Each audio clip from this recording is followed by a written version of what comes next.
Welcome to the Waiting List podcast. Tell us a story. It's like many things you start building from scratch. And then I'm like, wait, I really do like watches because You've seen so many watches that makes you excited. I think I really do like watches. Yeah. I think it's a great way to see if you are a watch enthusiast. Right, welcome to another episode of the Waiting List podcast, where I am joined with my two co-hosts, Long Long and Jacqueline. And today we welcome back Alan Farmelo to continuing our fascinating discussion, actually, last time. So Alan is from Beyond the Dial. So welcome back, Alan. Thanks for having me again, guys. Right. Yeah. So last time we touched about the American dream, how, this is part of the reason why, everybody seems to think that anything that was Caucasian or white or European is supposed to be the best. But surely your biggest export in exporting the American dream is Hollywood, right? A lot of people see a lot of that stuff. Even the amount of box sets, TV dramas, movies, all of it seems like, oh, it looks so cool. We talk about Friends, all of that makes you think, oh, I want to be there. That kind of seems to be the life I want to have. And I remember, when we were talking off camera, Jacqueline mentioned a very interesting thing about filters. But I'd like you to share that, Jacqueline. So we were talking about how different countries are portrayed in Hollywood films. And basically there's this really interesting meme that people are doing online where they take the same photo and they apply different filters, which creates a sense of the country. So for America, it would be, so say the photo is like a random snap in the street, cars, and the blue sky and some buildings. So in Hollywood, so in America, it would be, blue skies, regular, sunny day. But then in Mexico, it would be applied with this like orangey white filter. So it creates, like you said, Dan, before, it creates like a very dusty feeling. And then in places like Russia, it would be applied with this bluish gray filter. So it creates this very just miserable feeling of it. And then in China, it would be like greenish yellow. And then in like the Midwest of America, it would still be like yellowish because like desert and cowboys and whatnot. So it's just really interesting how in media, like places are portrayed and how easily we are affected. Because if I think about Moscow, I think about bluish gray, I think about snow, and then actually in the same meme, I didn't show you guys, but in the same meme, it's when it comes to Russia, it's like, yes, this bluish gray, and then there's this photoshopped bear holding a vodka bottle. So it's like, it's so apparent, but we think about like Putin shirtless riding a bear, like that's a really famous meme. No, it's just online. funny because it's like, if we didn't get you with the filter, let's just make it clearer. There's a bear in a vodka bottle. Yeah, like for those people that are really dumb. Yeah. But I mean, it's one thing using filters, but you got to think about the characters, right, in these movies and box sets. When if you think about Russian, there's a very typical Russian kind of stereotype in an actor. The way they speak, how their facial and body behavior is usually bald. Usually bald. Yeah. It's like super cold, not very eloquent with words. Smoking a cigarette. Most of the time they have an affiliation to the bottle. Yeah. It's very funny. Alan, were you going to say something? I was just going to say, I think Hollywood is the mechanism by which we Americans convince the rest of the world that we're the best. And it's kind of true, right? And Hollywood is this force that is ungoverned. It's America's greatest export. I agree with you. It's had the greatest influence on the world of everything. I think the films have had one of the greatest influences on shaping the way the world thinks. And it really is kind of sad, but true that the particular psychological makeup of America has made it such that for the 100 years or so that we've been making movies, we've just portrayed the world in the most absurd and stereotyped and unnuanced ways, you know, and that tradition is taking forever to undo, and to tell stories in different ways, and to bring in true diversity of points of view to Hollywood has been, we still fight about it.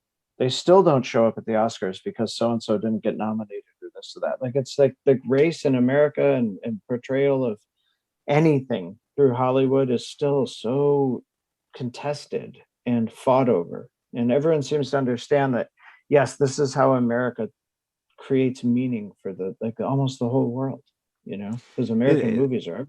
It's kind of like uninhibited propaganda, you know, like because you can always behind the story. It's a story.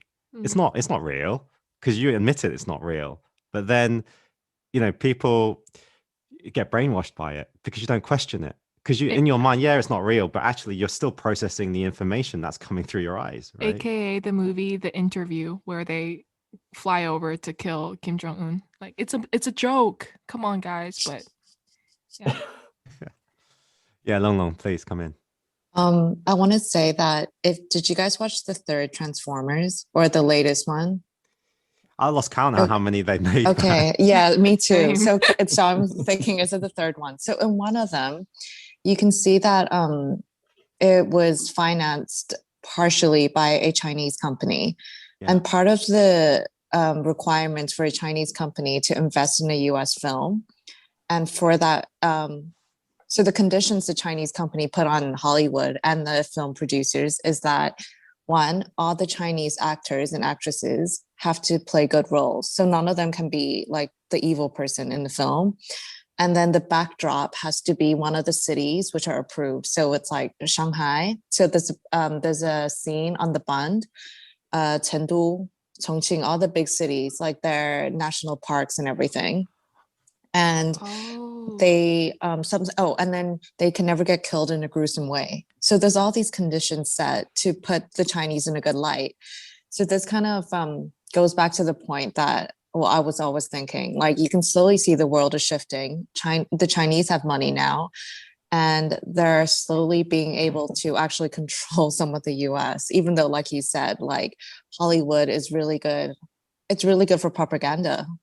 But even then, like, even now, they have to start listening to countries that can finance them, right? Well, Yeah. I think Chinese, right, if anything, they're very good at copying, and then from that base, yeah, really moving very quickly. So they've probably for many years observed this and think, oh, this is how the game is played to some extent. And now we've got the money. Okay, this is what we're going to do. Right. So using the same model that I'm sure Hollywood did not actually plan to be a propaganda tool, right? But it just happens that it is. Like, so I think Chinese have also seen the power of that, and they found a way to influence that and also use it to their benefit. Yeah. Yeah. What do you think? I was going to say that Hollywood's it's continuing an age-old tradition of storytelling, just with a new medium. And, you know, I think that the national voice that comes through literature prior to the films and all that kind of thing, storytelling has always been a way to kind of define who you are and who you're not, right? And that's always involved an us-them kind of thinking. And I think storytelling often has in it baked in these narratives about, well, this is how we think about things, or these characters are reflecting this attitude, which is extremely German or extremely Japanese or whatever. Like, the stories take place in a setting, and by doing that, or even if it's you know that, like, if it's a American in Paris or something, you understand that it's about the point of view of this person from this particular place. And I think that, you know, it's easy to say, well, Hollywood became this giant propaganda machine, but I think, like, storytelling itself has always played that role to some degree of being a propaganda machine. Like, you had kings hiring their bards to go around and tell stories that were going to help keep the kingdom together and make sure everyone paid their history books rewritten. That. Yeah. Exactly. Yeah. So I think Hollywood, the thing about Hollywood that's so amazing to me is it is that medium cropped up and they got really, really good at it in like 2 years. It was like, here's a movie camera, and then they're like, here's a masterpiece. Like it's kind of amazing. You look at it, and so that it worked. It was like the first truly wicked fast moving media. It just went from we don't know how to do this to we have talkies to now we have color and now we can make anything we want with a computer in like less than 100 years. That's insane. Mhm. And the power of the moving image, of acting, of bringing that onto film into a medium and distributing it is like unthinkable. Can you imagine how many people do you think got to see, a vaudeville actor touring up and down the coast of the eastboard of the United States? Like not that many people would have seen it, right? And they would have seen it once. Now you make one film and literally like 1 billion people can see it in 1 week in the world, and I don't know what the numbers are, but the box office numbers are always like hundreds of millions. Yep. And it always fascinates me how powerful our media became so quickly. We went from like novels and poems and stage acting to global dissemination of moving images. That's pretty insane. So I think that it became propaganda is almost a natural outcome of the fact that it's storytelling in and of itself. I just want to add, basically, if people are just listening in and thinking, wow, it's gone straight into pretty heavy talk about propaganda and there's no context to it, I think you guys should listen to the first episode where we talk about, well, really, we have this conversation about Swiss made, about how transparent Swiss made is, and therefore the perception of what Swiss made is, which has subsequently led us to what we're talking about now. But I'd actually like to ask, going back to Swiss made, what is the criteria for American made watches? Daniel, I wish I knew the exact answer right now, and I don't. I know that it has to do with a certain percentage of the materials inside the thing need to be made here. There's another way of doing it, which I think the Swiss do, which is a certain amount of the value of the finished thing. Yes, that's right. 60%, right? I believe, yeah. 60% of the monetary value. So you could Yes. basically stick a diamond in a watch and have that be the watch was made in China. Right? That would be a very cynical way to do it, Alan. That's true. But I'm Yeah. just saying that, that it's possible that a large majority of the mechanics of a watch could be from Well, it somewhere could else. also be that, I mean, who's the person that says this is worth this much, right? Like, Right. I'm saying, so what I'm actually saying is, I'm sure the numbers can be fudged in a way that you can make a certain part of a watch show to be 60 or significantly more expensive because that's what you brought it in for. And then you can lower other parts to, which maybe aren't Swiss made, to very cheap numbers, right? And therefore maybe satisfy the criteria with 60% value there. I'm just playing devil's advocate that it could be like that. I don't know if it is like that. I don't know if you know anything about like that, Alan. Or did you even think about that as well? I don't really know. I could tell. I've called up the definition of the U.S. made in the USA for us. So do you want to hear that? Yeah. This is just random from the internet, so who knows the source? Oh, FTC.gov, so Federal Trade Commission.gov. So that's like a official thing for us. And it reads, for a product to be called made in the USA or claimed to be of domestic origin without qualifications or limits on the claim, meaning for something to be called made in the USA, the product must be virtually all made in the US. That's some slippery stuff. All or virtually all. Well, it's virtually all made here, except for everything. Like, I don't know how do you like, I don't know how that works. I mean, I know this does get contested from time to time, and it's probably more elaborate than what I called up on Google, but that seems to be the case here for made in the USA. It's very, and I think it's one of those things where they're actually pretty strict about it here. I know that Shinola watches got in trouble for it not all that long ago, because they were saying their slogan was "Where America is Made," and the FTC, the Federal Trade Commission, determined that that was too close to claiming that the products were made in America, which is of course what Shinola wanted everyone to think, because they're like starting factories in Detroit. And oh God, talking about photographs and their colors, if you really want to make African Americans look like hardworking people, you better get a really grainy black and white photo of them and have them wear an apron. Like the mark, it's God, we're just ripping on the marketing, but God, the more you talk about the marketing shit, the worse it gets. It's like so stereotypical. But they do that at Shinola. It's like this older black gentleman with an apron and this black and white photo, and you're like, wow, it's 1937 all of a sudden. Amazing. Like, it's so weird. And it also sort of celebrates factory work, which I can speak from firsthand experience is nothing to celebrate. But anyways, I think that the US, made in the USA, they're pretty strict. You don't really get away with it. I'm not sure, I don't know about you guys, but I totally buy into this kind of really cheesy marketing. So in the US, there's this brand called like Aunt Jemima. Do you know? They do pancake mixes and like I syrup, knew it whatever. was going to be this kind of food. Yeah, no, and then the logo is like a black woman that you can totally imagine is your aunt who's like making pancakes. How And about they do the same Dali in China. toothpaste? How about Dali okay. toothpaste? No, but even and by the way, Darlie toothpaste, Alan, like the direct translation in Mandarin, the name, 黑人牙膏, right? Yeah. It's black people's toothpaste in Mandarin. Really? Yeah, and there's a picture of a black man. A black man wearing a with a hat, top and it's hat, just a all top hat. black, and then the teeth are white.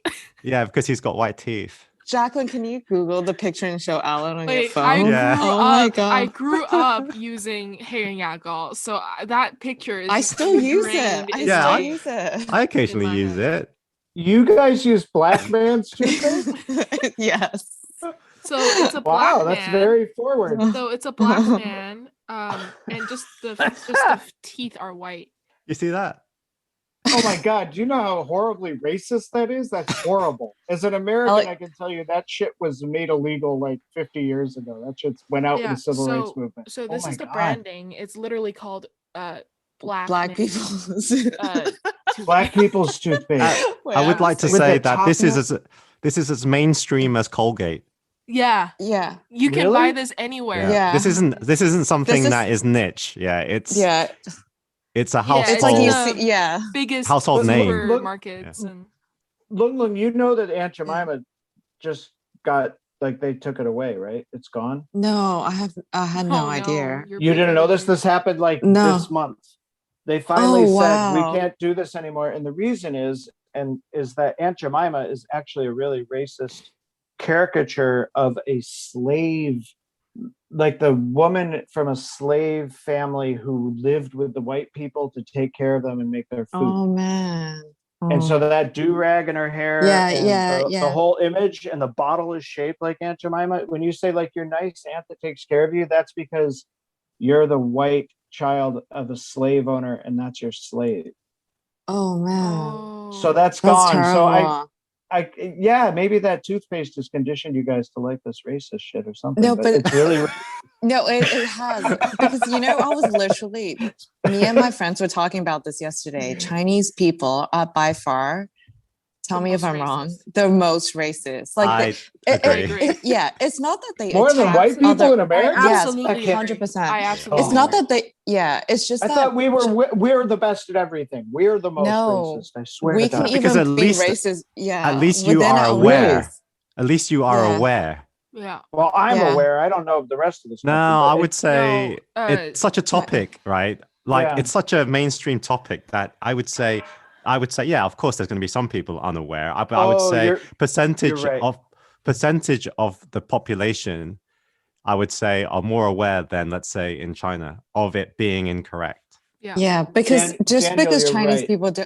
Yeah, like Chinese people don't act out, so you're not going to read news about Chinese people like beating up people. But in but everything is behind the back. Yes, everything is and it's said not secretively, but like subtly. So through no, but jokes even or you know, merchandise, jokes like that. Yeah. So one of them, and this is going to sound so bad, but one of the most well-known jokes that people were telling when I was growing up is China, like, and same as Japanese culture, like there's this huge fascination around ghosts, right? Like supernatural, because that's what like Chinese culture, and there's a lot of like ghosts.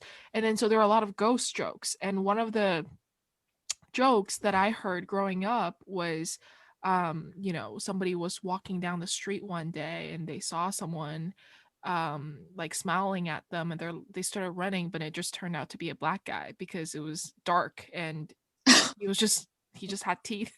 So, and that was like a joke that people would tell to kids and people would laugh. I learned about that growing up. And one of the things that my dad told me was oh my god, this is going to sound so bad, but my dad when he was younger, he was walking down the street, and there was this African American person on the street selling like stones or diamonds. And my dad is he's really pale. Like you think Asians are yellow, but he's like white. So because he's like a quarter Russian anyways. Something like he's really, really pale.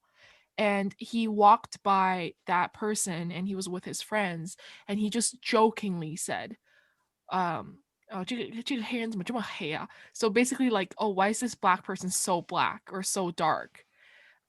Jokingly, right? Just because he thought the person didn't understand Chinese or Mandarin. And the guy turned around, tapped him on the shoulder, and said in this really authentic Dongbei accent, which is the part where I'm from, is like, 你白啊, like that is like basically saying like, oh, you think you're white or something like that. But the direct translation is my dad making fun of him for his skin color, but not making fun, just like bypassing a remark. The thing is, like, which is so normal to it sounds so bad, but like it's normal to say that in China. And then the guy defended himself and said, 你白. But oh my god, I just made my dad sound so bad. Dude, no, that honestly, like, but it's your dad is still joking about it, right? Joking. Like, okay, so what happened? Yes. What's interesting is you say that in China, and then when the person turned around and was like making fun of my dad, like, you think you're white? And then my dad was taken back. And he was like, oh, this is so interesting. And they actually had a conversation like, oh, you speak Mandarin and you have this accent. Why is that? And then the person was like, oh, I'm actually a student at the university learning Mandarin. And they actually had an exchange. So it wasn't like, oh, I hate you and I said that. It was like bypassing like a remark that's so ingrained in culturally. Yeah. But if you said that in America, like it would, or maybe it would be out of hatred, or I don't know, like, or perceived as out of hatred. But in China, it's like, oh, interesting. Oh, okay. You don't. Yeah, what look you're the talking same. about is that they're not actually making a judgment necessarily on your person, but they're actually coming out of like fascination of not understanding. Yeah. That's why if you're a white person and you go to a rural place and you ride a train, everyone's has like cameras pointing at you. Yeah. Oh, I would say genuinely fascinated. Generally, Chinese people forget other races. They're pretty racist amongst themselves. They are the awful. Ethnicities. Yeah, the ethnicities. You know, you say like, oh, that guy, he's like that because he's from Shanghai, or he's from Wenzhou, or even like you say like, yeah, like he or she's Singaporean or Taiwanese or Hong Konger, right? It's very segregated. Yeah. Alan, must become as a shock to you. Yeah. No, not entirely, because I know a little bit about it. I've heard about it, but I wanted to ask you guys, like, you're right that in America we're preoccupied with race, and that can be a bad thing, but it can also be a good thing because it also means that we're working it out somehow. But it sounds to me like you guys aren't working it out. You guys just have these attitudes, and is there any sort of movement to try and deal with racism in China like there is here? Like, it's a huge part of our national discussion. I would say I don't think there is, but also I wouldn't say China is very multicultural, right? So Mhm. when I go out in the street, you're talking like high 99%, 98% are Chinese, right? Yeah. And I you're don't in think you Shanghai see, where there are a yeah, lot of already. foreigners. Yeah, exactly. Right. I would say the 1%, if that, are like, yeah, Caucasian people. But it's not that common to see other races, actually. You see other countries, but other races, yeah, probably you don't. So it's not something that you're thinking about, you know? You know, Yeah, I would say. spent a lot of time in Iceland, and it's a country of like 300 and some thousand people. It's tiny, and they're all just about all Icelanders, so they're all white. And or whatever Icelanders are, they're Scandinavians. But like Scandinavian, yeah. I've seen just a handful of people of color in Iceland over the years, and I've spent a lot of time there. And I think a couple of them lived there, but most of them were just visiting. And anyways, what I was going to say is that having spent so much time there, and as an American, you realize, my God, race just is not on my mind all the time. Like Hmm. when I walk down the street in America, it's constantly like there, and you don't really know it's there until it's not there. And when I spent time in Iceland, I was like, why does it feel so different here? And I was like, because there's not these weird, tense moments where you're sort of silently negotiating what you assume is a difference or a potential difference, or who does that person align Mm. themselves with, or are they on my side or not? Are they a cool white guy or not a cool white guy? Is that black person going to be receptive to me sitting here or not? And you're like, kind of like, you don't want to be racist in the sense of thinking in racial categories all the time, but it's almost impossible to avoid it in the United States, in my experience. And I've lived in very diverse cities, so that let's point that out, that there are also islands of whiteness in the United States, and I'm not really talking about that, but in our cities for sure, especially New York City, which is so diverse. And Mm. in Iceland, I was like, oh, that's what this is. Like, I was there for a month once. And I was like, I just haven't even thought once about that stuff. And I have to say, it was kind of like a utopia. I was like, well, too bad the only time you get that is when it's because no one else is different. But it was interesting to feel that for a second, be like, wow, it's not a thing. So you feel like in China, the racism takes it manifests as judgment of different ethnic groups within China. Yeah, yeah, for Mm, sure. Um, yeah, definitely for sure. Again, but is it a problem? I'm not. I'm not entirely It's sure not it a is. problem because Yeah. we're not it's in that minority of people. That's the thing. Mm, This yeah. is why we don't even care about it, right? Like, yeah, so it's not like, I mean, think about it. How crazy is it that in Chinese, we will be like, hey, you know that xiaohei, which is literally small black person. Like ask the xiaohei, like small black person to come here, or like take a hei gui, like this black ghost, right? But then, like to me, the problem is really real because like in Singapore, there's a lot of races. There's Malays, Indians, Mm, Chinese, mm, and you can just within Singapore, that's like a first world country. Everyone's very wealthy and so on, so on. You can feel it and you feel bad for the other races because it's so controlled and it's so, you can totally see how the education system fucks with certain races and then people don't have the same opportunities. And then you can just see mm. how the Chinese people deliberately make it this way. well, So you it's actually really Well, yeah, sad. you I bring would up the say, education system. Yeah. My yeah. my mom runs a business of schools in China. Mhm. Basically, it's called English First (EF). That's her business, Okay. and so a part of that is you need to get foreigners to come because in China everything's like, oh, the more foreign the better, right? Like, if you want to learn English, obviously I don't want some Chinese person who studied English in uni teaching my kid if I'm paying all this like expensive tuition. I want a Westerner. I want someone who's local to North America or whatever to teach me English. So for a while she hired this his name is Casey, and he was black, but he grew up in the States, and he was a wonderful teacher. And she received complaints from the parents because the parents were like, I don't want a Black person teaching English to my kids. If I'm paying this much money for my kid to learn English, I want a white person. And for and she had to really work that through and work that out with parents. It's like, no, because we have a standard. If we're reaching, like, why do you care? Why is that even a problem?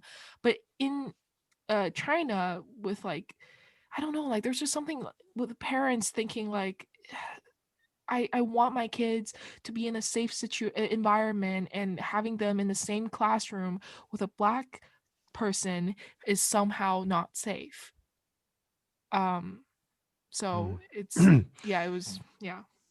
I mean, I grew up in England, right? So I was the minority. I mean, like, I think in the school of 1,000, I was like the 3 Chinese guys. And I would say my experience is similar to what Alan described, where race is a constant topic. Also because to be honest, it's a political weapon, right? A lot of it becomes politicized, which then means it becomes in the media because you need to resonate with certain groups of people. And race is a very powerful way to do that. If we were such the minority, I think Chinese people in England are such the minority that, we really didn't make a noise about anything. We didn't have enough of us to make a noise about anything. I think when you go past a certain threshold, I would say, the Indian and Pakistani communities, yeah, they certainly can have a voice. You can have, Long, like there's places there in England which are just completely Asian, like completely Pakistani or Indian, like for many blocks. There's no, you could pretty much fit probably the whole Chinese community in one block. So as you grow up with the ideals of everybody's equal, all this kind of stuff. There's only when you're older and you start really coming to experience real society, people with their own kind of agendas, that you suddenly realize it's not what you were taught in school. But that's my opinion, right? That's how I felt, right? And I'm sure other people would have probably felt differently. And even when I was in Hong Kong, so I'm not just saying it's an English thing. In Hong Kong, it's so long you're in Hong Kong, it's certainly like that. Like just between people living on the Hong Kong Island side and people that live in the Kowloon side, which is the local side, local Hong Kongers versus, it's already very stereotyped in that micro community, right? So yeah, not really a question or saying, I'm just saying my experience. But I want to move on from this. I don't want this to dominate the whole podcast. Yeah. What are the main American watch brands, Alan, would you say represent American watchmaking? Today or historically? Well, maybe you could give us educate me, like historically and then today. Yeah, I don't have the world's most exhaustive knowledge of the American watchmaking scene, but I know enough to give you a brief introduction.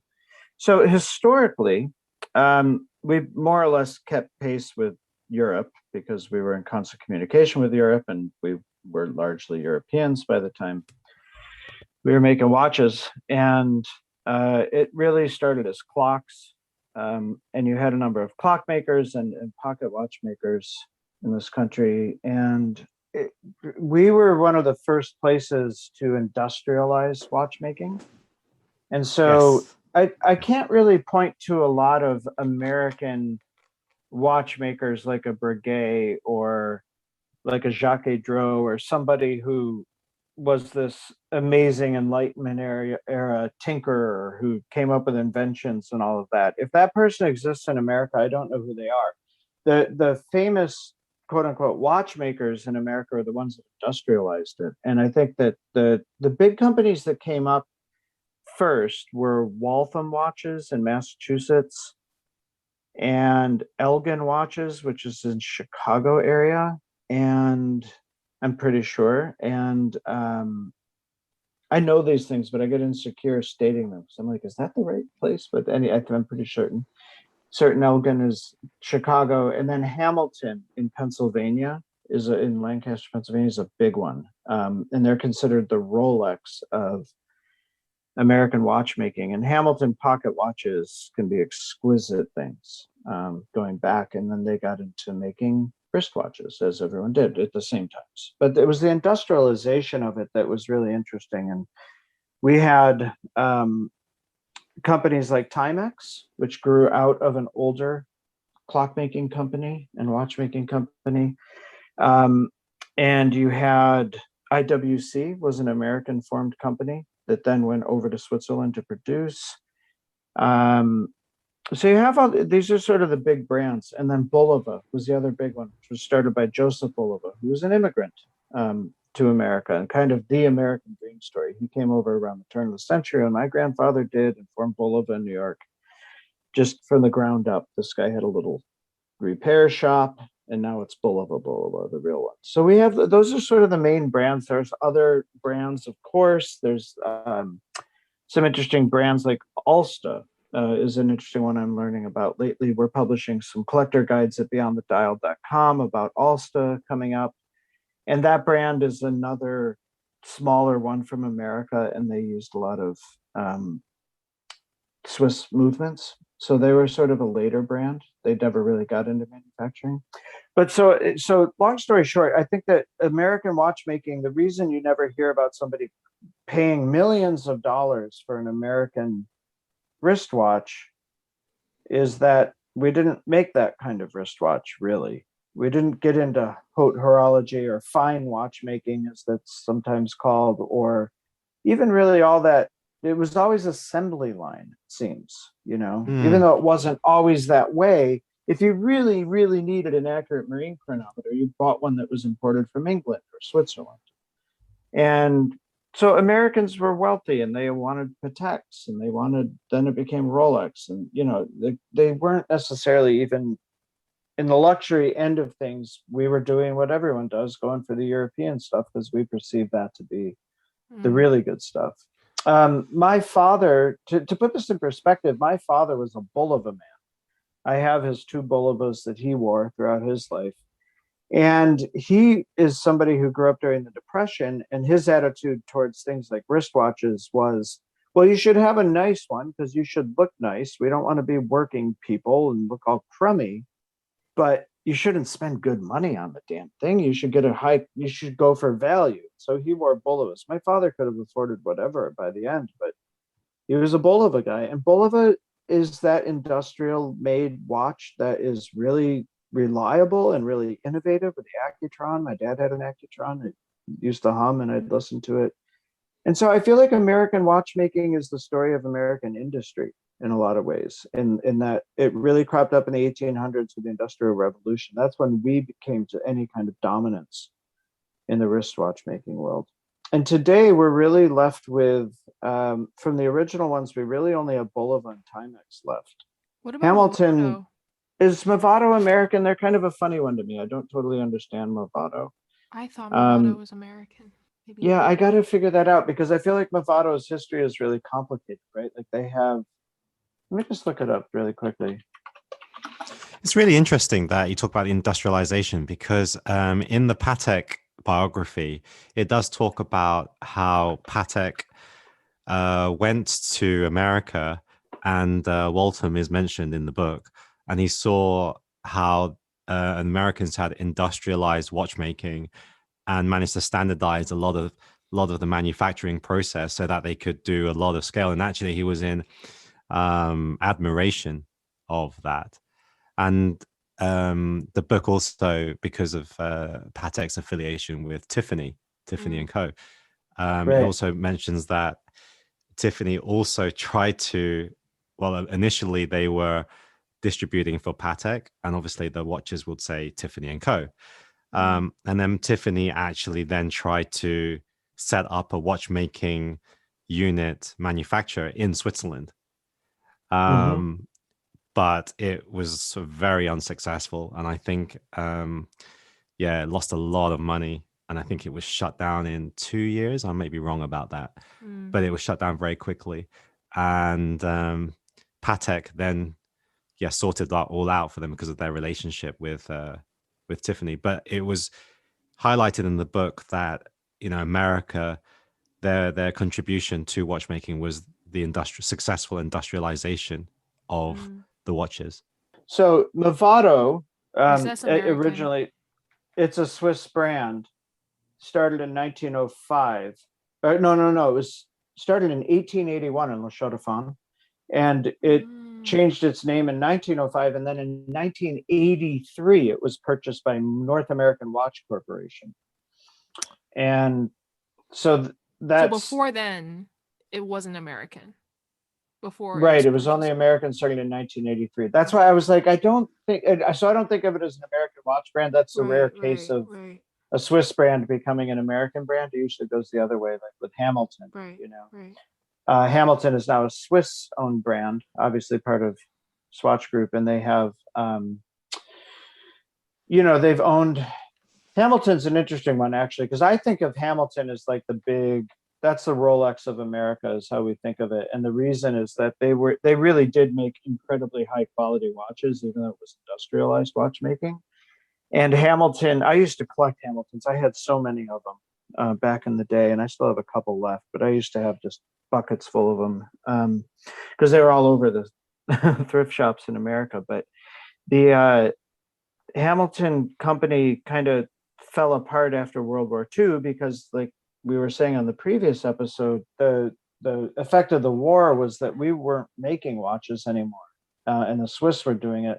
So Hamilton, at the end of the war, started selling Swiss watches in America with a Made in America on them, and that got them in trouble. And then they kind of fell apart, and then the Swiss bought Hamilton brand and brought it over. So it's interesting to me because Hamilton has been a brand that's been batted around a lot, and now we just got into a lawsuit where an American company, Vortic, was... when I say we got into a lawsuit, I mean to say there was a lawsuit. I wasn't involved in it, other than reporting on it.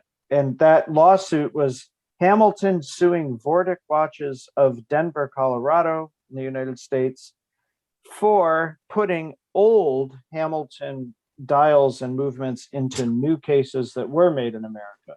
So now you got a Swiss company suing an American company for using old stuff that was made in America before the Swiss owned the company. It's just a total clusterfuck. It got thrown out of court, basically. Like, what? Yeah, and I can I'm claim to be confused. the only journalist in the watch space to have reported on that for years, until Scottish Watches picked it up finally, and then it started to break. But that lawsuit, no one would touch it. It was awful. From a journalistic point of view, it really was disheartening to pitch that story to publication after publication after publication, and some of them overtly just said, sorry, that's Swatch, we're not going to mess with it, that's a big advertiser. And I was like, so I published an international watch about that. But anyways, that's sort of irrelevant to the history of American watchmaking. But in terms of like that amazing one-off, beautiful minute repeater and all that stuff, I don't think you come to America for that. I think there's a couple small versions of that. And, we have RMG watches, which is really interesting. Are you familiar with RMG watches? No. So the Hamilton company in Pennsylvania had a watchmaking school, and the guy that runs RMG went to that school, and he's still in that town in Pennsylvania where Hamilton used to be. And he runs RMG, and he sort of is this, and he makes some beautiful watches. You can look them up, and there are a lot of in-house stuff, and a lot of working with pocket watches, and he's sort of an expert in pocket watches. And then, the other thing about RMG and about American watchmaking is that it was really driven by the railroads too. And the railroads are a place where companies like Ball Watches, which is an American brand, came forward, and it was just a guy who was like, we're going to kill ourselves in these trains if we don't get this right. And so he was an engineer and a train engineer, and he dedicated himself to making accurate railroad watches. So you'll see, I think if there's truly a collectible American tradition, it's our pocket watches and our railroad watches.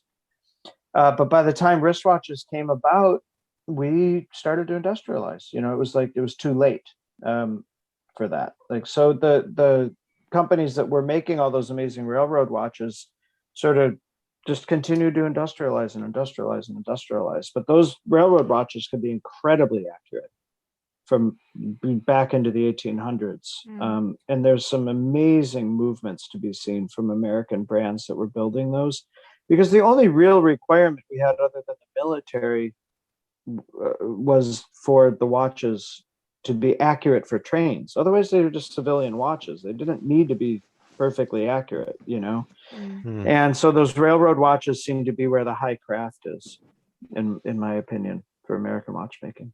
So was your first foray into like watches an American watch? Yeah, it was a Timex Boys Diver. I was 7 years old. And we used to spend our summers on Lake Erie in Canada, and I would never come home. And I would claim not to know what time it was, which was often true, because it was the 70s. And when you're 6, your parents just let you go. And that's how it was. It was idyllic and wonderful. But so one summer, I was about 7, my dad gave me a Timex dive watch. I have it. I don't have the exact one, but I have one just like it. And I gave one to James for his daughter, because I had an extra one. But I've actually found one that was perfectly rebuilt and restored. And the guy was like, and it was kind of expensive. I was like, oh my God, I can't believe I found one that's like costing me real money. These things should be $12. And they kind of are $12, but they're usually beat up. And I found like a perfectly restored one from a watchmaker. It was so funny. Long story short, I became like a 7-year-old Will. It became like a teddy bear to me. It became like a blanket. It became a security thing for me. It reminded me of my parents when I was at school, and I was really kind of bullied at school. And I was like a wimpy little kid who played the violin. And school was hard for me. I was really bullied, and there was a lot of jerks. And the watch kind of kept me company. And I love that it glowed in the dark, especially. That was really important to me. And so a watch as a sort of emotional companion, a friend that could always be with you, and it was always yours. And it was always there, and you could kind of peek at it and have this private moment, even when you're in a classroom listening to the teacher go on about something you care less about. It was there. And it says something about my education that I found a Timex watch far more fascinating than whatever anyone was trying to teach me, but I did. And I've always worn a watch since then. And I've always owned them and coveted them and collected them. So in high school, it really became swatches. And during high school, I started to collect vintage watches because I learned that as a punk rocker, it was cool to go to vintage stores and buy your clothes there. And it turns out there's a lot of great clothes, but there are also a lot of amazing watches. So I would spend as little as 50 cents on a watch, and I'd walk away with a solid gold Hamilton wristwatch. And it was happening so much that I just got obsessed with it. I'm like, look at this place has watches too. And we'd travel into the crappy neighborhoods where the Goodwills were. And oh my God, look, there's these old Elgins and enamel things. Like and I just had so many of them because I always loved them. But I never really wore those watches. I always owned a watch. So you really had a very, very strong emotional attachment to the watch at a very young age, which I can totally see why it then kickstarted you to get more. But I also know you have, through our private talks, a strong interest in vintage Cartier and vintage Calatravas. Yeah. Are you more of like a dress watch guy rather than a tool watch? Because I would have said, with your first watch being this Timex scuba thing, you'd be more of a tool watch kind of guy. But have you changed and become more of a dress watch guy? Yeah, I've been thinking about it since you asked me that previously. And I believe that I have a split personality and always have. And I would say on the one hand, I'm this rugged, outdoorsy, lumberjack looking guy with his flannel shirts and his beard. But if you took me down into Manhattan for dinner, I would be a dandy wearing a Cartier, and I'd look, sound, and talk more like Andy Warhol.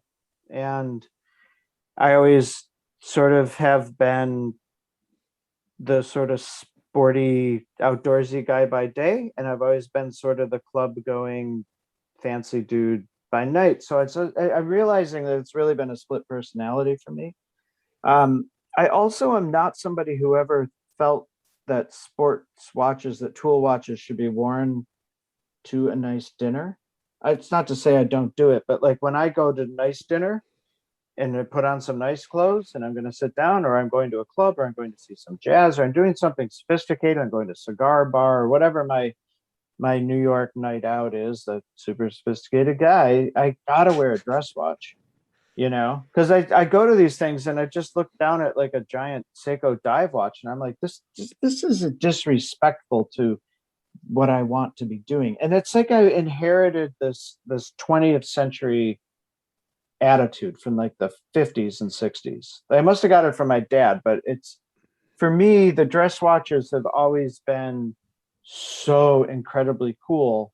And it's really been the tank, because from a very early age, I thought Andy Warhol was the coolest person on earth. And I thought Andy Warhol, he invented the Velvet Underground, which for a while was my favorite band. He's the most amazing artist in the world.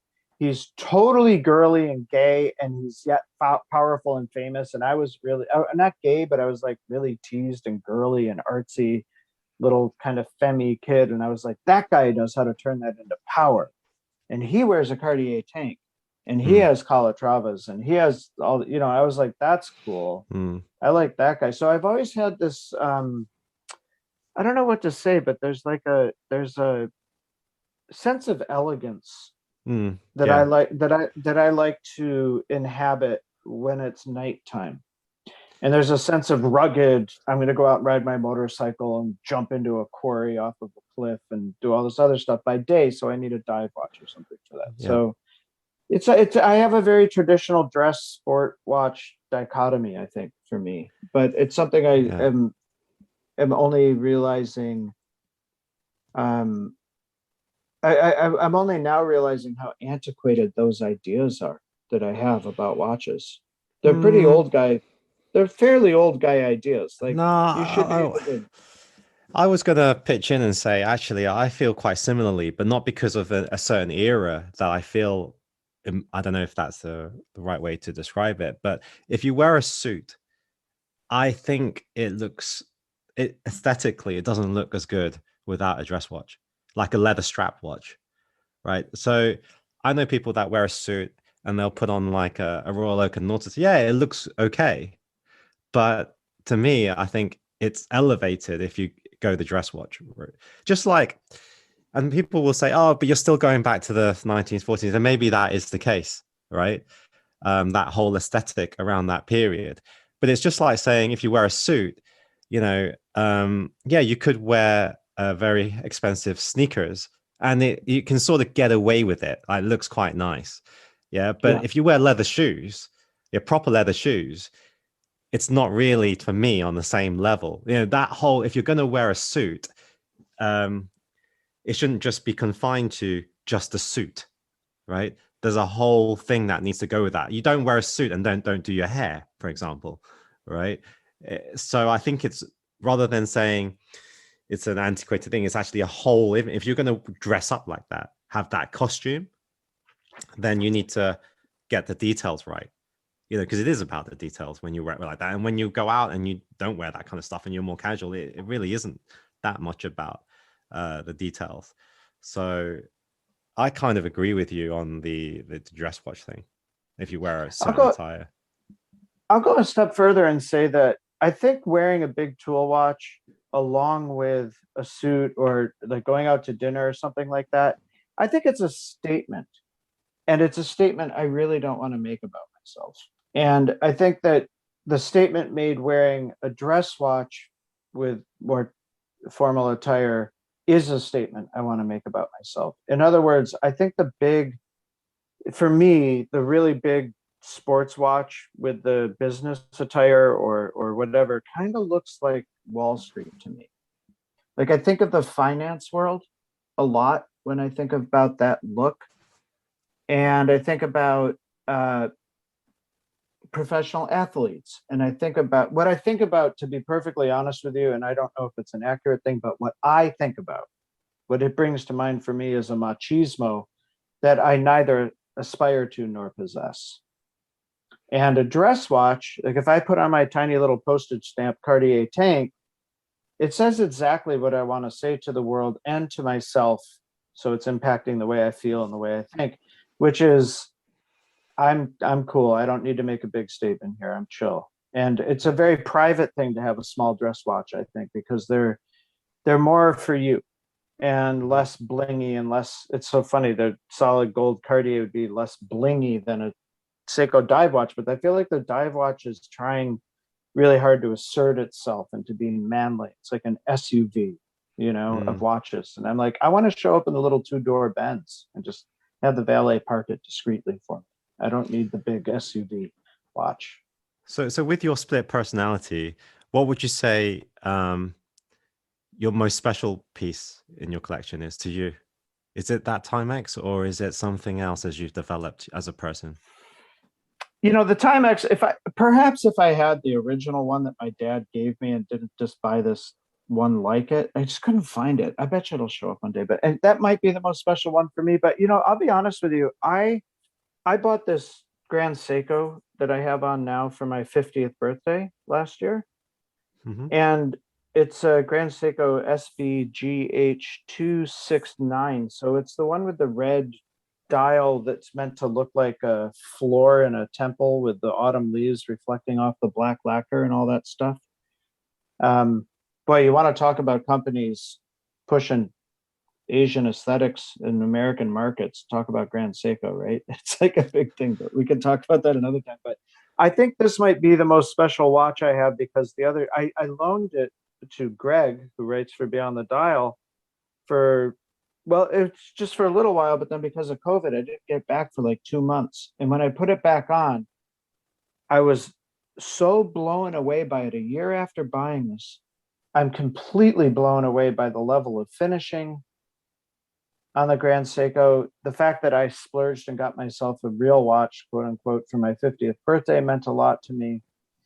And I'm actually realizing that this watch may be truly a really meaningful memento, but I never really felt that way about it until just this week when I got it back and I put it on and I thought, oh my God, I had forgotten how special this is, or I had gotten used to it.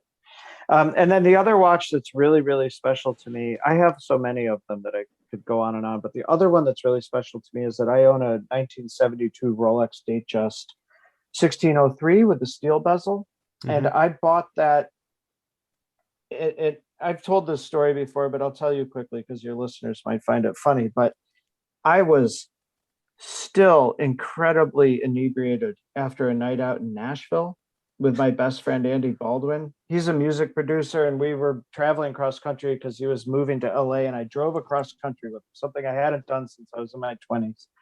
And we stopped in Nashville, and we had the best night ever. Like, we didn't sleep. We stayed up dancing the whole night. We put things in our bodies. I don't even know what they were. We had an amazing time.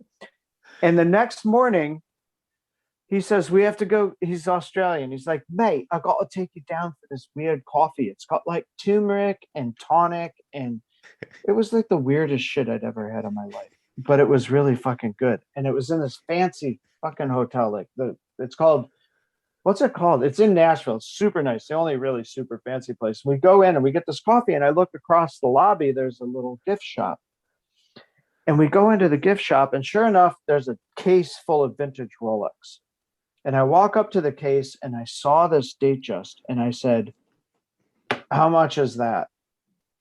And she told me how much it was. And I tried it on, and my friend Andy comes over, and he goes, oh, mate, you have to get that. And I said, yeah, I think you're right.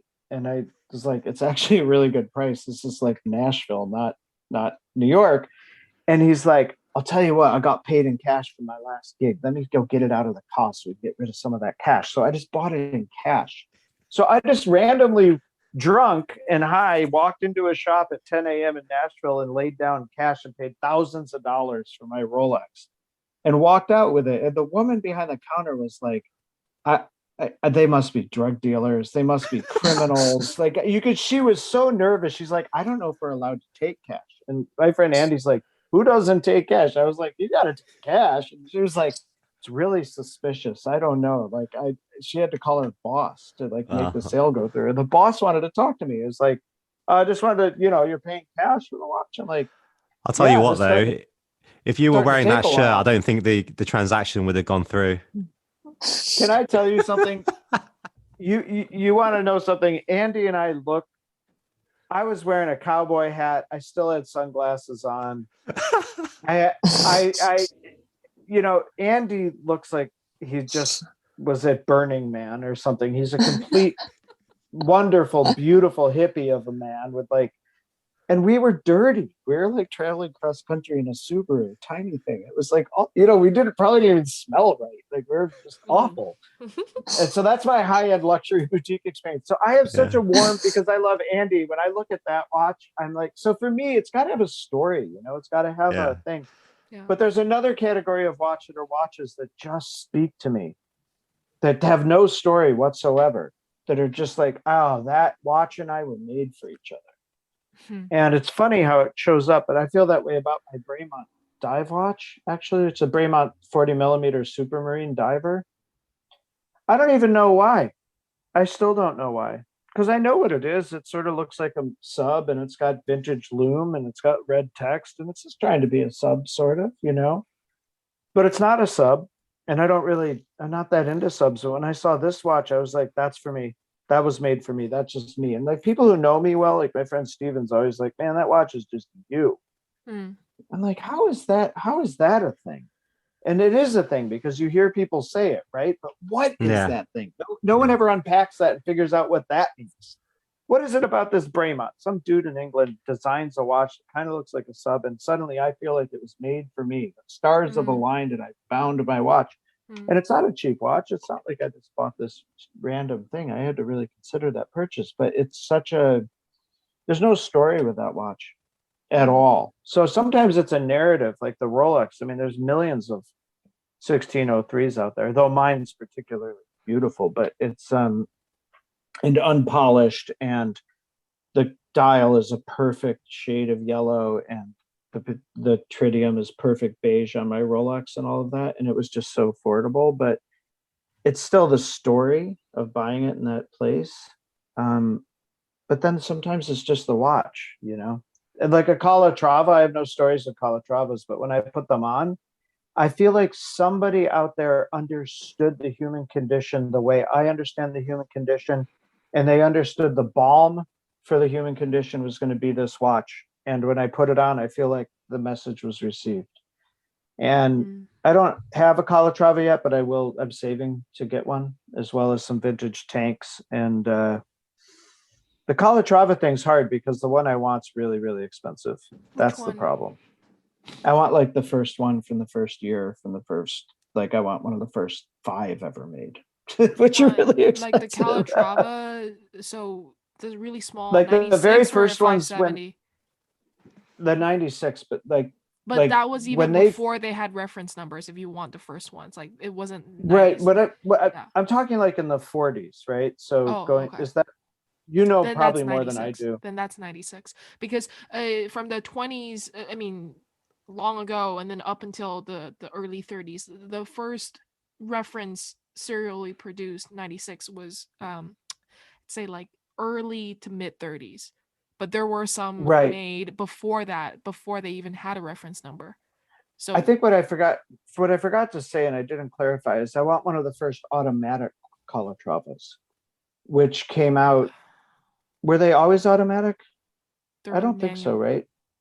They're manual, but then they came out with an automatic one.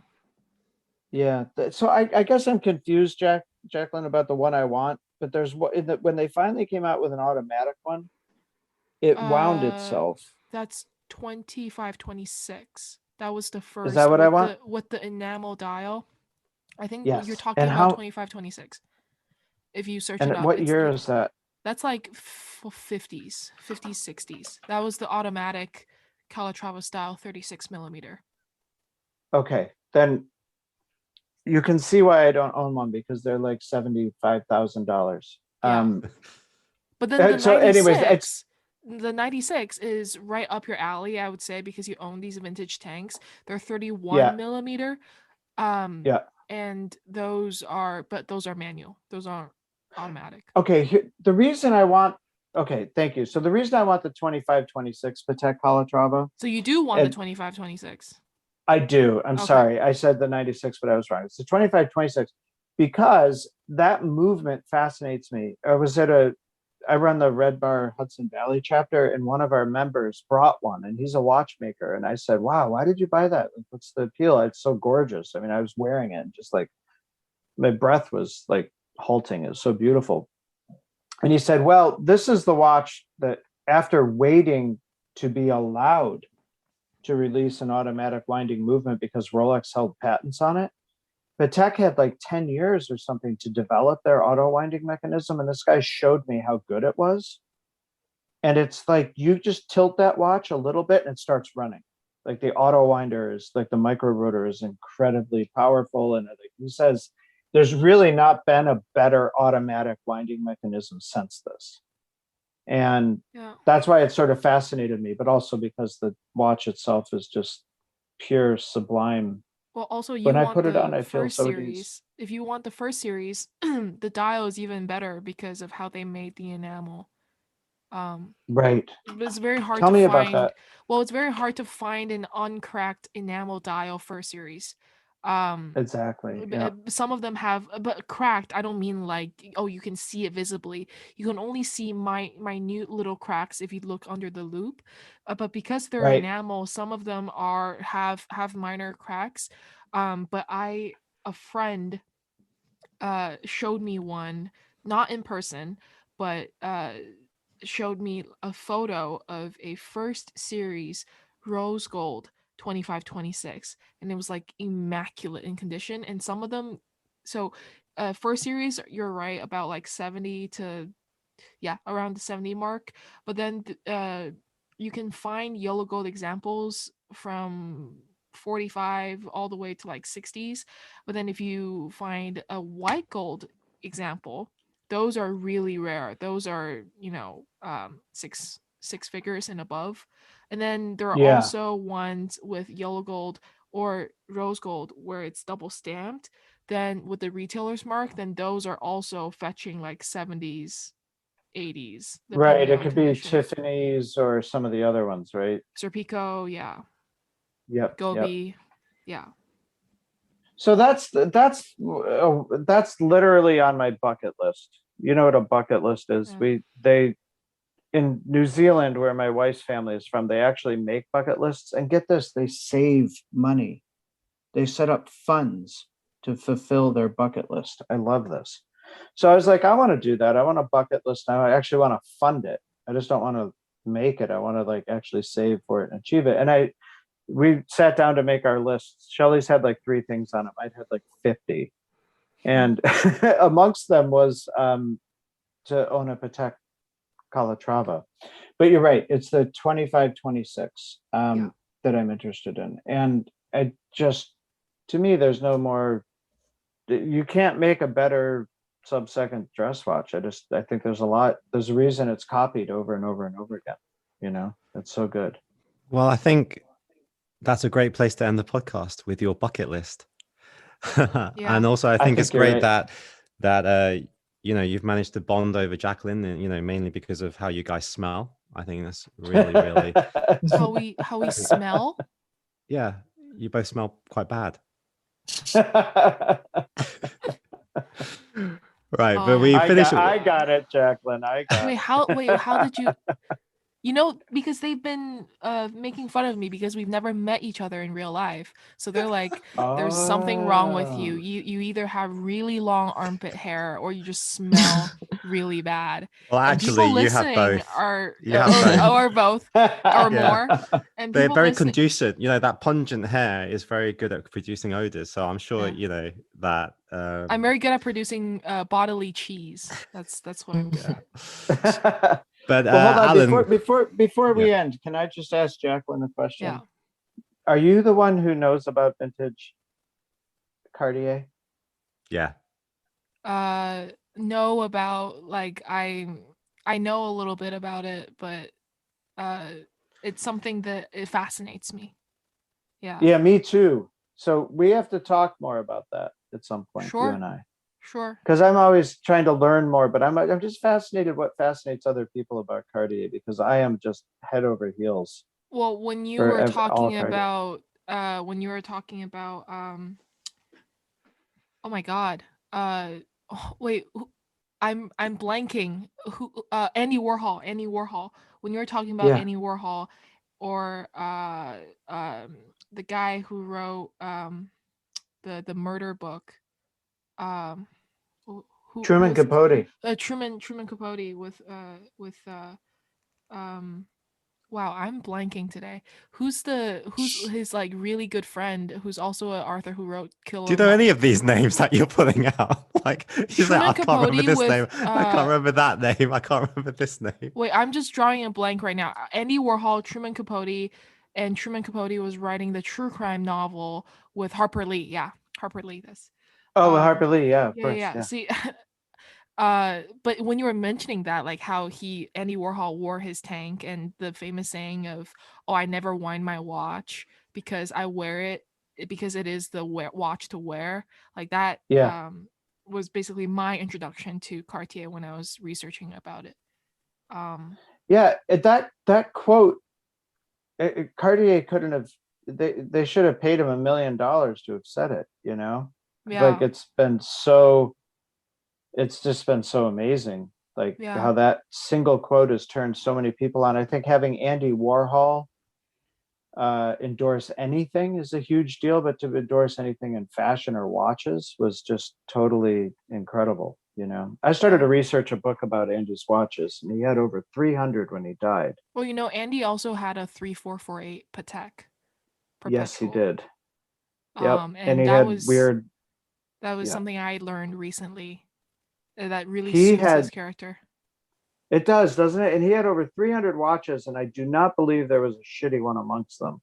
Yeah. And Ralph Lauren apparently bought some of them at the auctions at Christie's in 1989. And I started to poke around and research this topic, but it's such a big, vast thing. I didn't get very far with it. But I'd love to continue the conversations with you guys. For sure.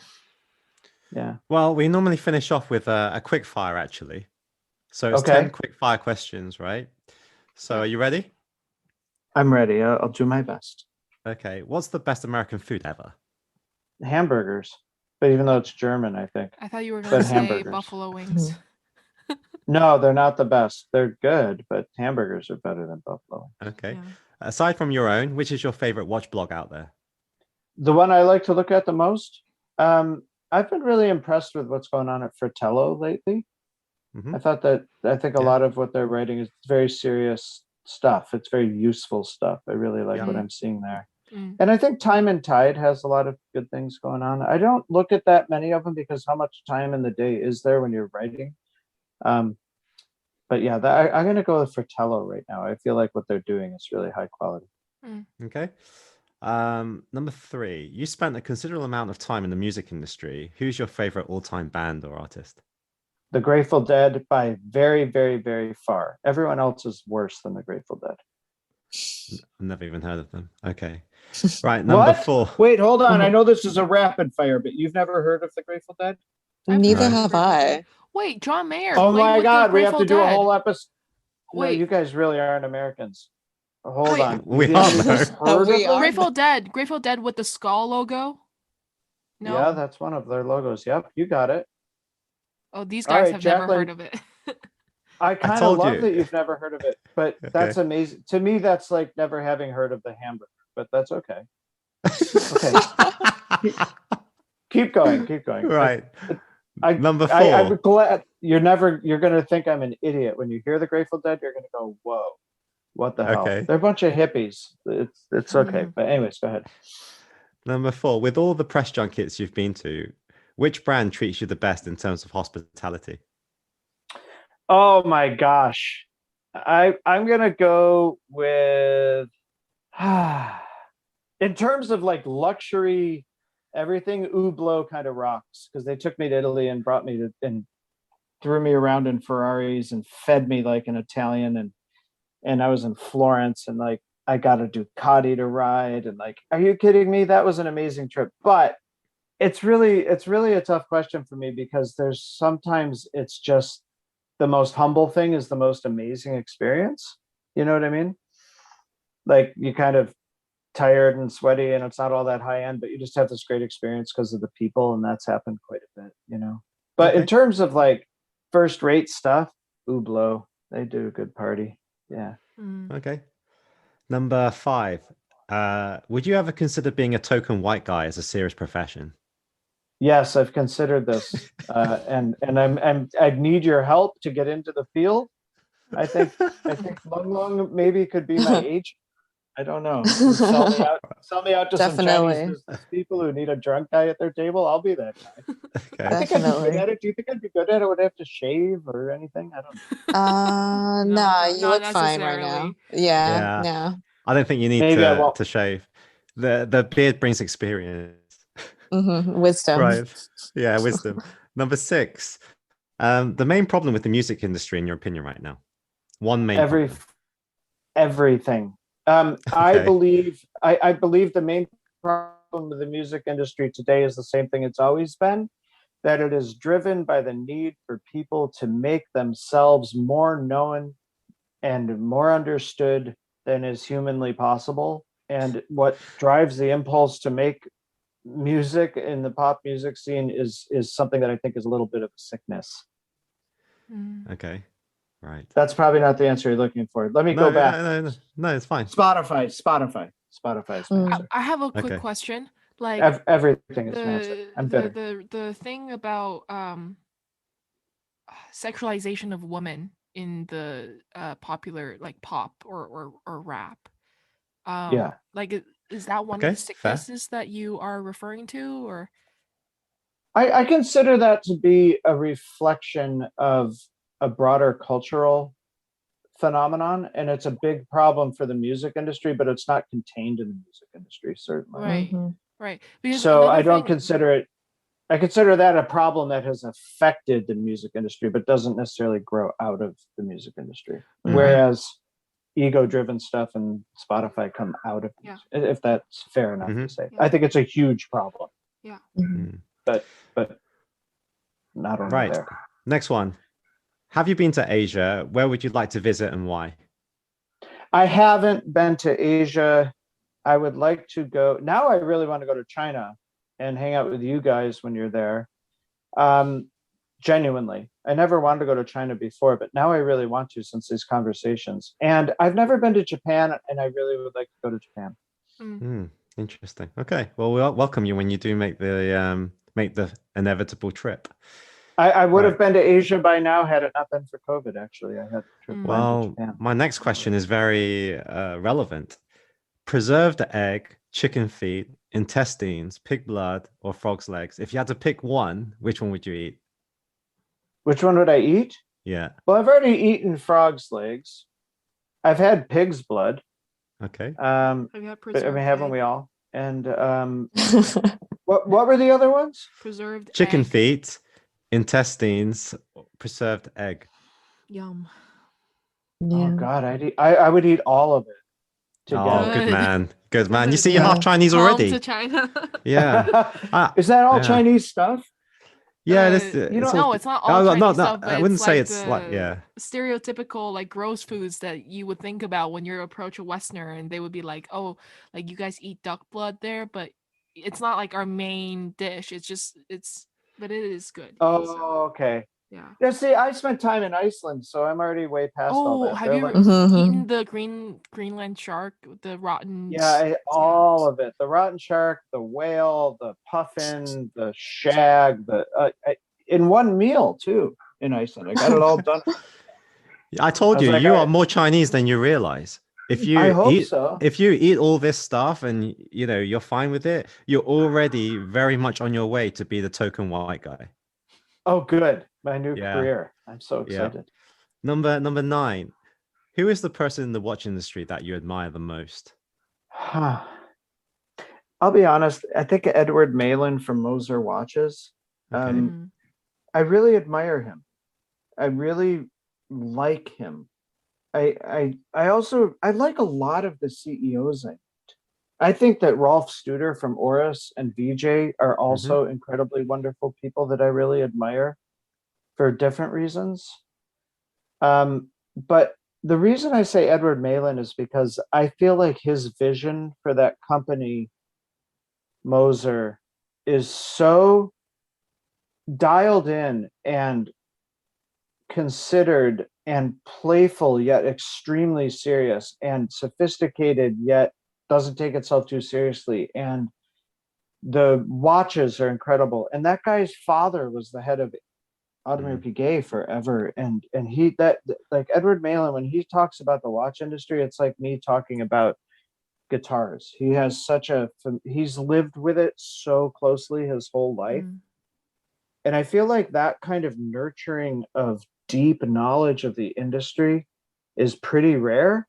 And I think the reason Moser has gone from like who to like, whoa, probably one of the most in-demand watches is because of Edward's just incredible depth of experience in the watch space. And then you just unleash that on a brand like Moser that you can kind of do whatever you want with, more or less. I mean, that he could take in any direction he wanted to take, more or less. He's got and pedigree. I think he's got pedigree, and I think he's so smart and humble. And I just walked away from that interview aspiring to be more like him. You know, that doesn't always happen. But I really was struck by his insight, intelligence, and humility all at once. I think when people are really good at things, they're very humble because they realize how little they know. You know, when you know a lot, you realize how little you know. He seemed like one of those guys. Right. Our last one.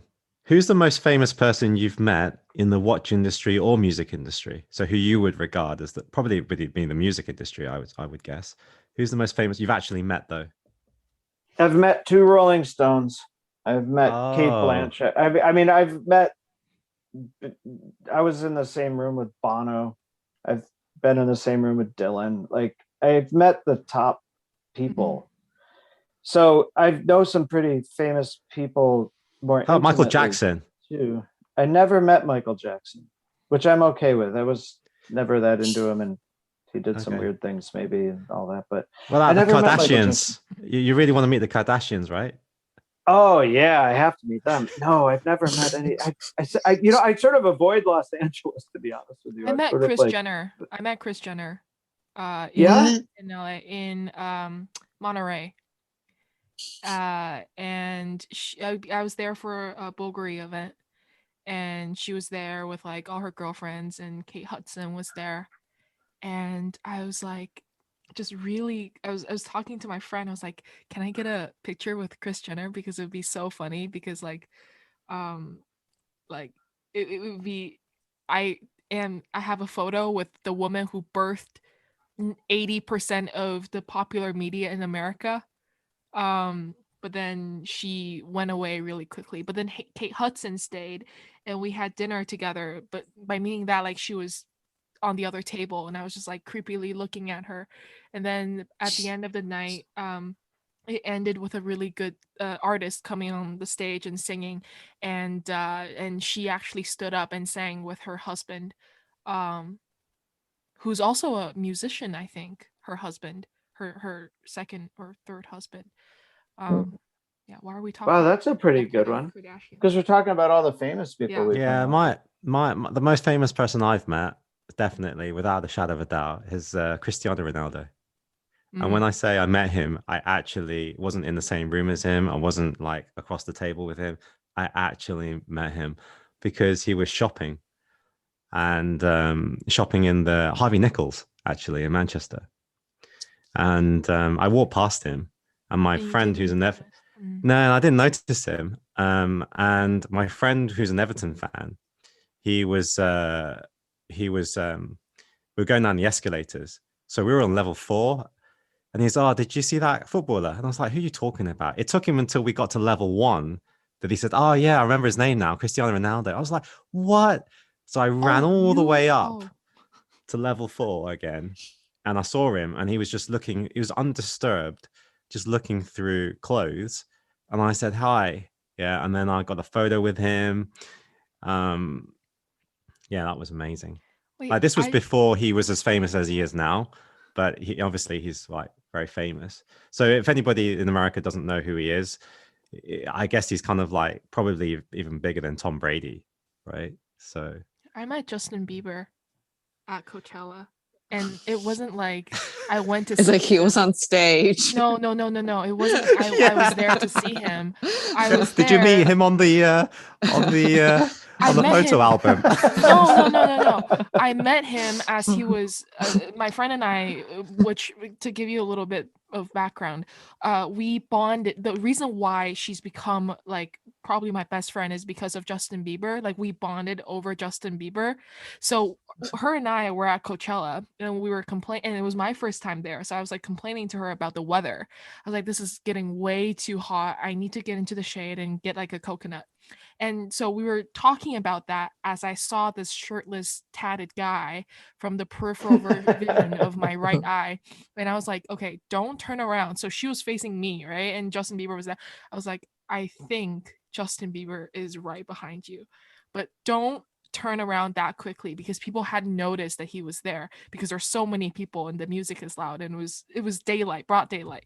So then she slowly turned around and we saw him and I was like, holy shit, like Justin Bieber is right there. And then he was like, grooving, and then he had his security guards, but people hadn't noticed him yet. So it's like, okay, what do we do? Like, do we go up? Like, what do we do right now? So then he walked past us, and then both of us slowly turned around. We kind of like just followed him. And at the same time, it was like video recording, right? This whole entire thing. And then people started noticing him and started coming up to give high fives. So I was like, okay, people are giving high fives. Should I go too? Do you want to go first? Because I also really like him. Like, I'm willing to let you go first. And she's like, she froze. And we're talking about like, we're 21 at the time, right? We're talking about like grown adults. She literally froze. She was like, no, you go. I was like, are you sure? Are you sure right now? So then I went up and I high-fived him. I was like, hey, Justin, did you squash him? Can I get a selfie? And he's like, no. He was like, high fives and knuckles are cool, but no photos. That's his exact words. I was like, okay. So I gave him a high five. And then I ran back. I was like, I just high-fived him. Do you want to go now? She's like, no. I was like, okay, I'll go again for you. So I ran up to him. Like, my friend is frozen. Can I like give you a high five for her? And then I hugged him. He was so small. He was tiny. He was really short. And then I ran back. So then I was like, okay, are you sure you don't want to go? And at that time, he already went into like the VIP section of a booth. Of a performance, but then people started noticing him now, and then he just started dancing, and I was like, okay, film me, because my friend again is like frozen, right? So I give my phone to Wendy, and when he started filming like me dancing, but then actually it was filming Justin, because we didn't want to be one of those people just like with the phone right in front of his face. So I actually have a photo of me dancing in front of Justin, and how I got to the photo was I actually had to screenshot my own video because it was a video, but then I wanted a photo of him with me in it, so then I screenshot the video of me. Okay, you're gonna have to send that into the group. Yeah, sure, I can send it into the group right now. Lung, do you have a famous run-in you want to tell us about? I'm not really big on like celebrities because like in Singapore we have like Formula One every year. Well, pre-COVID, right? So a lot of the like Backstreet Boys, whatever, they're in the same like booth thing as you. But I've just never been like, wow, it's a celebrity. I think the only time I really froze was the Patek exhibition in Singapore. I went to this anyways, it was a really private event, and JC Beaver was there, and the son, Pierre Beaver, right? Yeah, and Pierre was sitting right behind me, and I just couldn't even get myself to be like, hey, and JC was just talking to everyone. Oh, and then I just like literally he was only like 1 meter away, and everyone was talking to him, and they're like, "Go and just say hi," and I just ran away. Just ran away. So to use I the just couldn't celebrity do status it. was JC Yeah. Beaver. The thing is, Alan, is something Yeah. you probably don't know. Long Long is a celebrity in her own right already. No, I'm Yes. not. I'm not. Wait, look. Uh, So that's me. That's the Beebs behind him. And that's J Beeps. Do you see? Oh He doesn't my have any God. clothes on. Yeah, He's he's wearing shirtless. Yeah. Clothes on? That's why I realized it was him, because he's all tatted and I know every single one of his tattoos. You got Okay. naked Oh. Beaver. That's huge. That beats My- everything I've done. I'll say one more thing. My friends to this day, Wendy's WeChat handle is Blossom Bieber. What? And she wants to change it, but she can't. So that's how much we loved him. Mine isn't, but hers is. Okay, I met two other people outside of the music industry that I'm proud of having bumped into. One is Martha Stewart, and I saw her in a bar. Oh, I would love And to meet her. she's so funny. I actually know some people that worked with her, and I kind of knew people she knew, so I had a foray into the conversation. What I didn't realize during the conversation is that she was at the bar with Lucy Rockefeller, who's actually a more interesting person. I totally Yeah. didn't acknowledge like this famous doctor, philanthropist person, but that was fun because I had a beer and Martha Stewart was like, "What are you drinking?" And I said, "Oh, I'm having a pumpkin beer." And she said, "I also selected the pumpkin beer. It's delicious." And so we hit it off kind of about the pumpkin beer. And then I Did was she like, give "Can we you her take-" sheets? No, but we already had them, right? So yeah. Oh, you mean because of in jail? She gave shirts out in jail, but or sheets. Oh. Apparently, she brought sheets in for the whole jail. Like they all got sheets.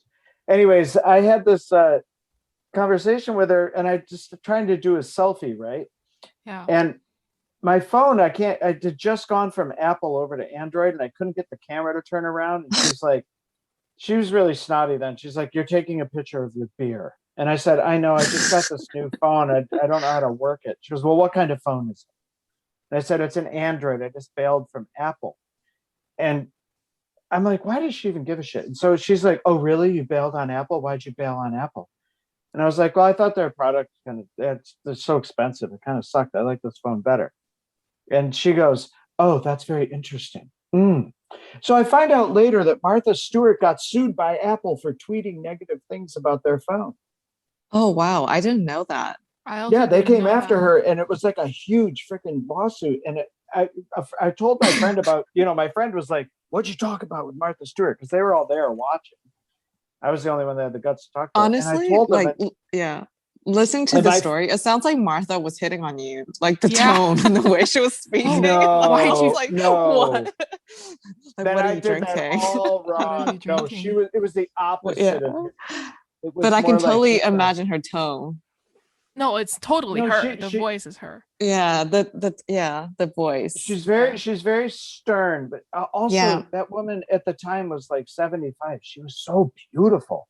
Here's the other thing Yeah. about that. Martha Oh, Stewart is- so my friend told me, she hates Steve Jobs and Apple, and I was like, "Oh, I don't know Uh-huh. that why." And I found out, so I was like, "Oh, she must have clicked with that." But here's the thing: the reason I thought that was so amazing is that when I held the phone up, the look on her face was like, "Get the fuck away from me and let me drink my beer with Lucy Rockefeller." And the minute she said, "Are you ready?" And I said, "Yes." She goes, "Okay, do it now." And she went from the Wicked Witch of the West to Martha Stewart. And then as soon as it was done, it went away. And she looks perfect in the photo. Perfect. And I'm like, Oh my "Ugh." God. But she how many times has that woman been photographed professionally? She knew for the amount of time that my phone was accepting light into its pixels, she smiled, and not any longer. I don't know how she did it. It was the most amazing thing I've ever witnessed in my life. I was like, I think I'm going to get a picture of her scowling, and sure enough, she was smiling This brightly. is hilarious. Well, Daniel, this fast question, the last one was not fast. No, not at all. Well, It's well, okay. the We'll the cut quick it. fire, yeah, the quick fire is always a good way to bring in a few laughs, take it away from watches, just come down from everything, and then Good. conclude it. So it's good. been a pleasure having you on. Thank you for having me. Thank you so Alan. much. Yeah, Thank I've you. I love enjoyed our talking to you conversations. guys. Yeah, I've I enjoyed our want to talk to you conversations. guys. Yeah, and Jacqueline, this is my first time meeting you, but I like you too. Like I've always had such a good time chatting with you guys. So thank you. Yeah. Thank Yeah. you. So I'm sure we'll do this again soon. In the meanwhile, take care of yourself. And thank you to all the Thanks. listeners. Thank you, Long Long. Thank you, Jacqueline. Thanks. Thank you. Bye-bye. Thank you for tuning in to the Waiting List podcast. Hit the subscribe button, and the next episode will come straight to your phone as soon as it's ready. Whilst I'm here, please remember to leave a nice review and follow us on Instagram at the Waiting List Podcast.